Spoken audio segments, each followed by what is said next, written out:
Troleje budú možno aj súčasťou diaľnic. V Nemecku vyvíjajú nákladné vozidlo budúcnosti. Ťahače by poháňala kombinácia spaľovacích a elektromotorov. Systém by umožnil šetriť palivo a výrazne by obmedzilo škodliviny vo vzduchu.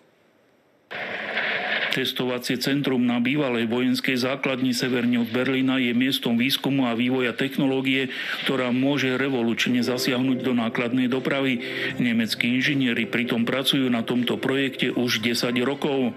Hospodárstvo závisí do veľkej miery od dopravy a jej veľká časť sa realizuje na cestách a diaľniciach. Keďže sa všetko nedá preniesť na železničnú sieť, musíme pracovať na dekarbonizácii zvyšného objemu dopravy.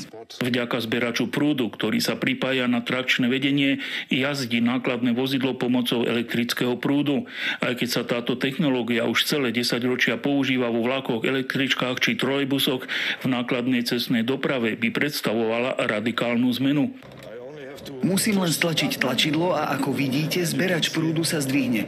Teraz je spojený s trakčným vedením a my sme prešli z dízlového na elektrický pohon. Je to veľmi tichý režim. Jedna z výhod tejto technológie je, že vozidlo má aj malú batériu, ktorá sa využíva pri predbiehaní alebo pri jazdách po trasách bez trakčného vedenia. Cieľom je nespoliehať sa na spaľovací motor. Vozidlo môžete nabíjať počas jazdy. Predstavte si situáciu, že vchádzate na trakčný úsek diaľnice a batéria auta je prázdna. Do cieľa však dorazíte s plnou batériou bez toho, aby ste museli zastaviť na dobitie. Nemecké úrady zatiaľ nevydali oficiálne povolenie pre budovanie špeciálnych záchytných parkovísk na diaľniciach a inštaláciu trakčných vedení.